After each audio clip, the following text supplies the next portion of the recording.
Pasientlərdən soruşanda ki, neçə dəfə abort etmisən, xəstə mənə cavab verir ki, bir dəfə, 2 dəfə maksimum. Amma soruşanda ki, bəs dərmandan nə qədər uşaq salmısan? Deyir, hə, doktor, 10 dəfə, 15 dəfə və bunu da abort hesab eləmirlər. Yəni, elə bilirlər ki, ginekoloji, yəni ginekoloq tərəfindən abort olunmayıbsa, bunlar evdə dərmanla abort edibsə, bu abort sayılmır.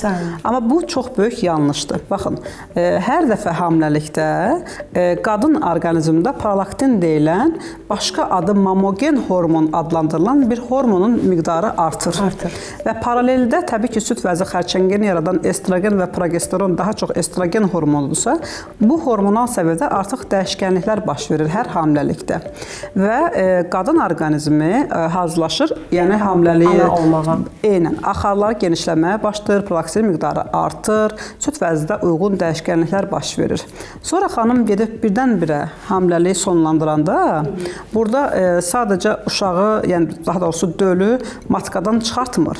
Bu həm də süd vəzdəki baş verən prosesləri tormozlamış olur. Yəni onlar elə bilirlər ki, abort elədim, qurtardı. Amma bu elə deyil. Yəni digər hormonların qanda özünü bərpa etməsi, normal hala gəlməsi onunla qurtarmır.